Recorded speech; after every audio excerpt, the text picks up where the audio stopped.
Kent Barnard. I am a U.S. Navy veteran. Thank you all for your service. And I'm the MC for the concert.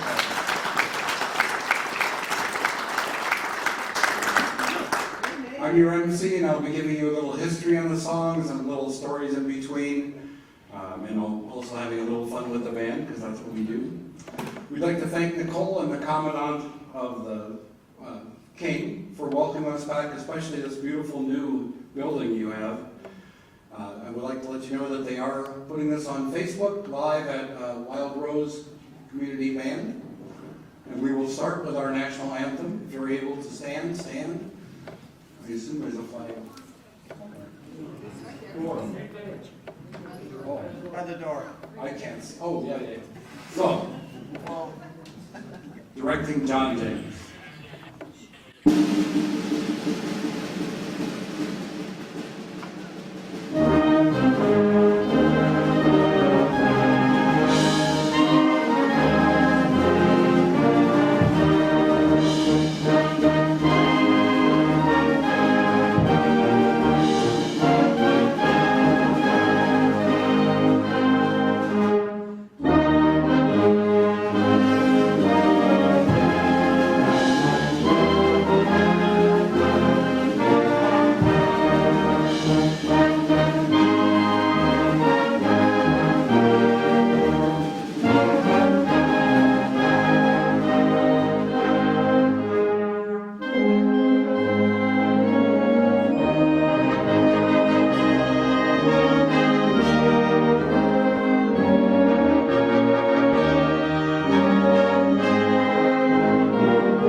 In the early 1930s, Jaime Texidor wrote Amparita Loca, a wonderful Spanish march.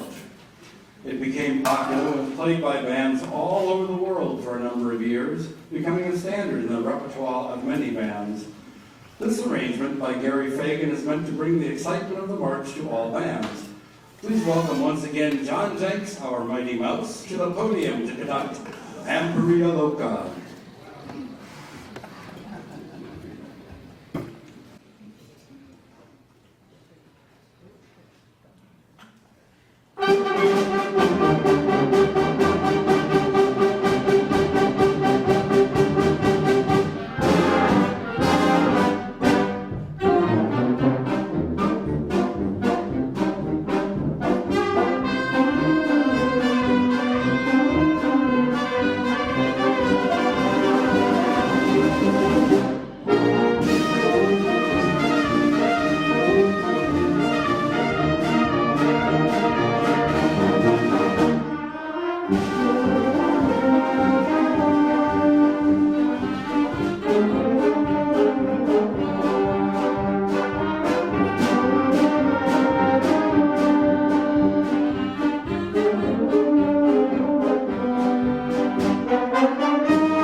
The national game in the United States is still baseball, and although it was not invented by Abner Doubleday, his name is associated with it after his death, and so history remembers him.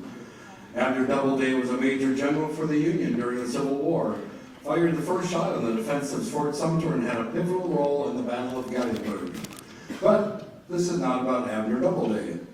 In 1925, John Philip Sousa accepted a commission from Judge Kennesaw Mountain Landis, the first baseball commissioners for the 50th anniversary of the league. Sousa was thrilled, as he was the pitcher for the Sousa Band's baseball team and a lover of the game. Sousa was said to be an excellent pitcher and started most games on the mound.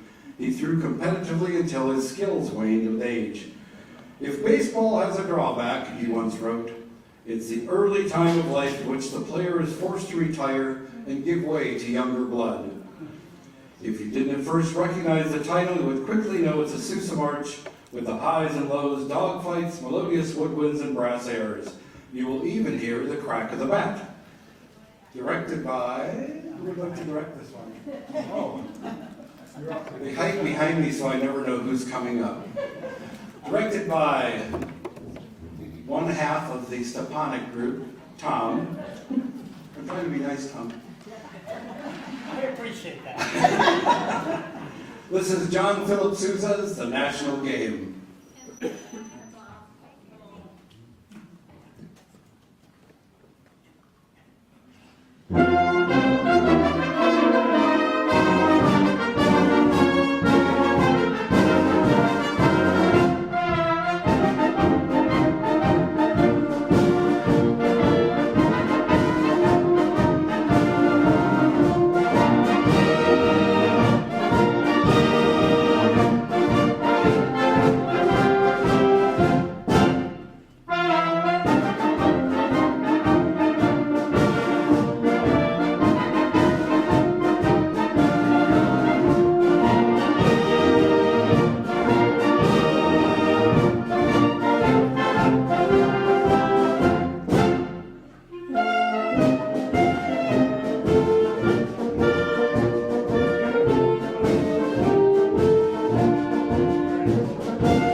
Experience the natural rhythms and energy of the earth, interpreted by the instruments of the band in Earth Dance by Michael Sweeney.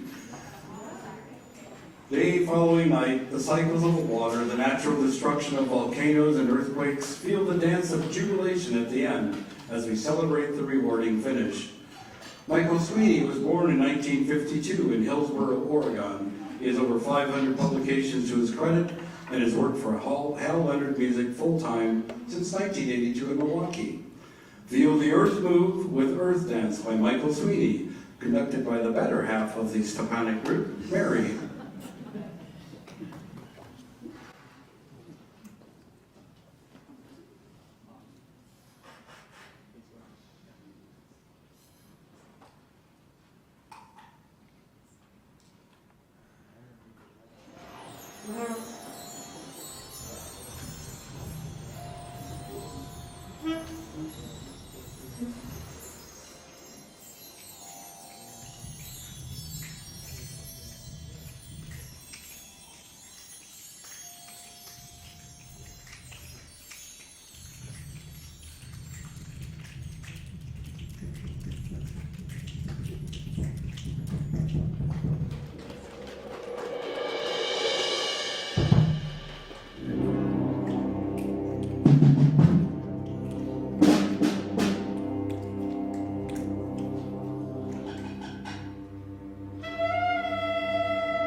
March King John Philip Sousa now joins us once again with the Liberty Bell March. This march was written to commemorate his son's participation in a parade in Philadelphia honoring the Bell's return, as well as a large painting in Chicago. This is one of Sousa's most well-known marches that have been played at many presidential inaugurations, as well as being used for the theme song for Monty Python's Flying Circus. You may remember reading or hearing that the bell was rung on July 4th, 1776, but there's no evidence to support this. It was first rung actually on July 8th, 1776, at the first public reading of the Declaration of Independence in Philadelphia. The last time the bell rang was on George Washington's birthday in 1846, when it cracked beyond repair. Nevertheless, the bell remains a symbol of our democracy, and long may it remain so. The bell reminds us we have toppled tyrants to grow from an idea to a great nation. Conducting the Liberty Bell March, here is, oh, there he is. Here's Mikey. This is Mike Van Pelt.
On February 3rd, 1943, the SS Dorchester, an American troop transport vessel, sank in the icy waters off the coast of Greenland, the victim of a German U-boat.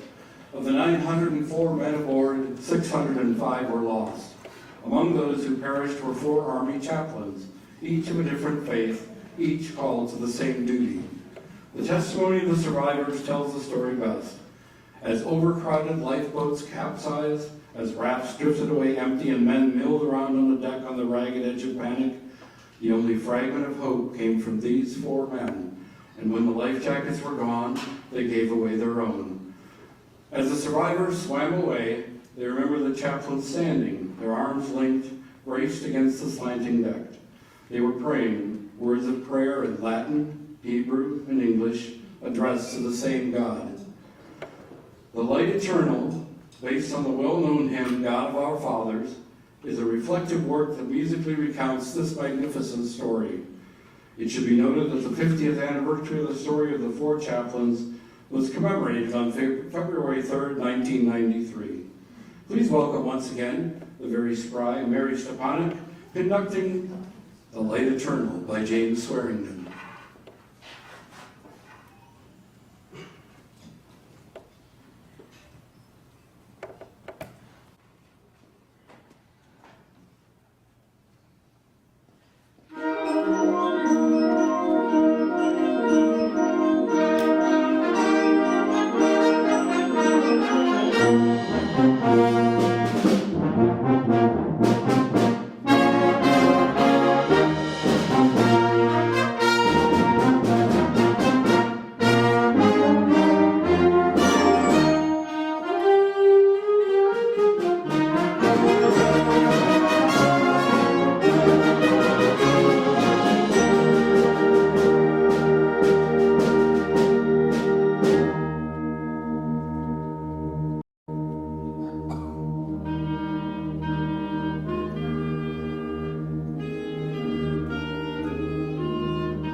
Van Pelt, who you met before, plays that most wonderful, exotic, fun, and noble of instruments, the trombone, also other things, but he's an arranger. An arranger takes an original work of art and arranges it so that, for instance, a community band or high school band may play it with the same sort of sound as the original conductor.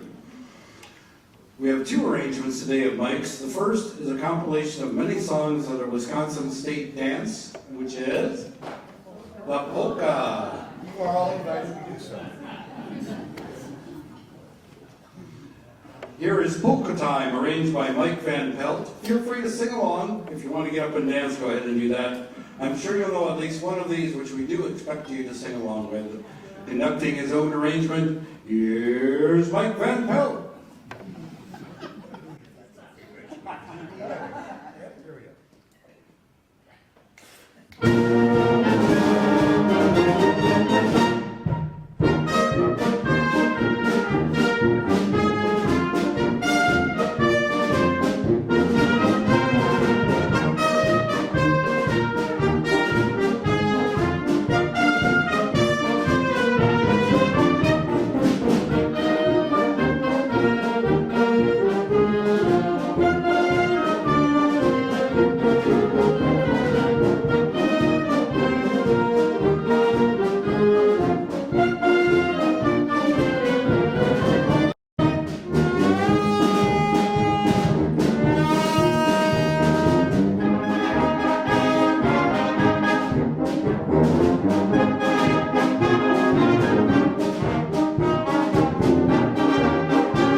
know what you like. Composed in 1954, Brighton Beach is a beautiful, majestic journey to Brighton Beach in England. Written by Louisiana native William P. Latham, Brighton Beach was his first work for wind bands, written the year he finished his doctoral studies. It was likely influenced and inspired by his service at Brighton Beach in World War II, where instead of being assigned to the band as the Army wanted, he instead requested to be a fighting man, and his request was granted. Written to be formed at 126 to 132 beats, rather than the stately British tempo of 116 beats, this piece is performed at many different tempos, but our band plays it at exactly 128 beats per minute. You can count them. Mike, $2.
Warren Barker adapts this version of America the Beautiful, creating lyrical melodies with an exceptional feeling. This arrangement creates lovely, tight harmonies as the players interact with each other, sometimes boldly, sometimes softly.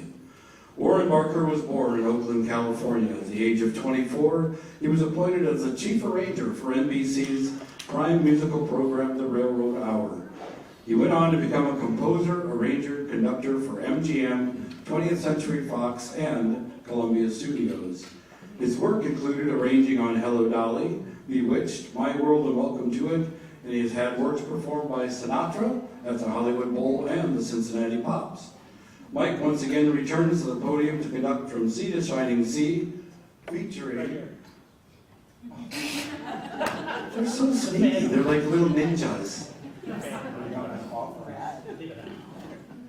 Featuring the beautiful voice of Tom Stepanek.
Once again, Tom Stepanek. That's Tom. So, we're coming close to the end, but I want to thank you all once again for your service. And as we play the next song, please raise your hand, or if you can, stand for your branches song, and please sing along. These are the service marches, once again arranged by Mike Van Pelt. This collection of marches features our veterans of each branch by playing their branch anthem. It was released in 1972 and used extensively in 1975, 76 for the USA Bicentennial. It became a song later in its own right, and Semper Paratus, Always Ready, the Coast Guard anthem, was added. This version was first performed in 1990 during a National Memorial Day concert on the lawn of the U.S. Capitol building, and played for the first time with the National Symphony Orchestra. Thank you once again all for your service. Oh, I'm sorry, John Jenks is correcting. No? You know, every now and then they tell me things and then they just make me look silly. We're actually going to do this with a roll-off? Yes. Yes, with a roll-offs. So thank you all once again for your service, my brothers, especially those of you who served on Bird Farm. I see one right there. What hair? Are you ready?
Thank you so much for coming out to listen to our amazing band. Thank you, volunteers.